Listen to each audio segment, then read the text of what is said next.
Hello friends, மதிய உணவுக்கு வாய்க்கு ருசியாக அதே சமயத்தில் ரொம்பவே சுலபமாக பண்ணக்கூடிய ஒரு குழம்பு ரெசிபியை இப்போ பார்க்கலாம். குழம்பு தாளிக்கிறதுக்கு முன்னாடி நம்ம ஆனியன் பக்கோடா பொரித்து எடுத்துக்கலாம். ஒரு பவுலில் அரை கப் அளவுக்கு இன்ஸ்டன்ட் பஜ்ஜி மாவு பவுடர் எடுத்திருக்கேன். இந்த பஜ்ஜி மாவு பவுடர்லேயே உப்பு காரம் எல்லாமே இருக்குது. அதனால் வெறும் ஒரு 1/4 ஸ்பூன் இஞ்சி பூண்டு விழுது, நீள் வாக்கில் கட் பண்ண ஒரு வெங்காயம், கொஞ்சமாக கருவேப்பிலையை போட்டு பெசரி எடுத்திருக்கேன்.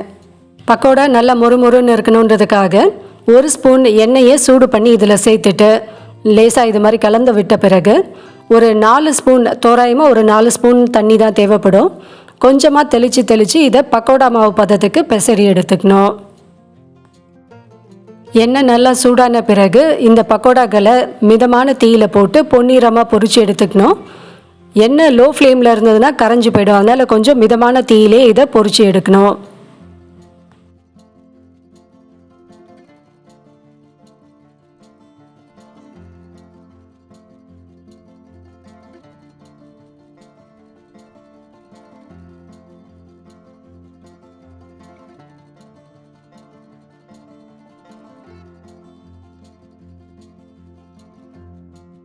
என்னடா இது குழம்புன்னு சொல்லிட்டு வெறும் பக்கோடாங்களை பொரிச்சுட்டு இருக்கேனேன்னு பார்க்குறீங்களா? நம்ம இன்றைக்கி வைக்க போகிறதே பக்கோடா குழம்பு தான்.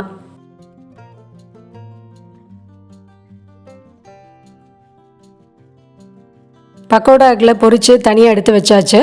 இப்போ இதே வானலியில் 4 ஸ்பூன் எண்ணெய் விட்டு கடுகு, சீரகம், உளுத்தம்பருப்பு போட்டு பொரிய விட்டுட்டு பொடியாக நறுக்கின ஒரு வெங்காயம், ஒரு தக்காளியும் சேர்த்து வதக்கி எடுத்துக்கணும்.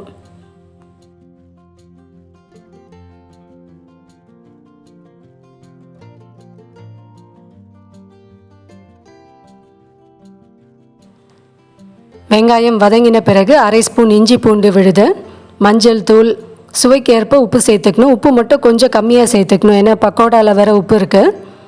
மஞ்சள் தூள், உப்பு, 2 ஸ்பூன் குழம்பு மிளகாய் தூள் சேர்த்துட்டு அரை கிளாஸ் தண்ணீர் விட்டு வெங்காயம் தக்காளியை வேக விடணும்.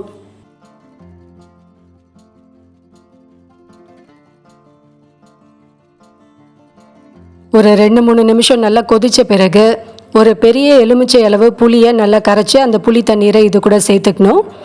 ஒரு பத்தை தேங்காய், 1 ஸ்பூன் பொட்டுக்கடலையை மைய அரைச்சி அந்த விழுதையும் இது கூட சேர்த்துக்கணும். தேங்காயோட அளவு நம்மளோட சுவைக்கு ஏற்ப சேர்த்துக்கலாம். கடைசியாக இதில் கொஞ்சமாக வெல்லம், ஒரு நெல்லிக்காய் அளவுக்கு வெல்லம் சேர்த்து எண்ணெய் பிரிகிற வரைக்கும் கொதிக்க விடணும். குழம்பு கொதித்து எண்ணெய் பிரிய ஆரம்பித்த பிறகு இதை வேற ஒரு பாத்திரத்தில் மாற்றிட்டு பொரித்து வச்சுருக்க பக்கோடாக்களை அதில் போட்டுடணும்.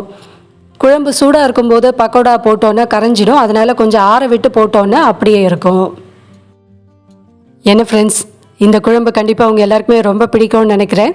செஞ்சு பார்த்துட்டு சாப்பிட்டு பார்த்து உங்களோட கருத்துக்களை என்னோட ஷேர் பண்ணிக்கோங்க. தேங்க்யூ.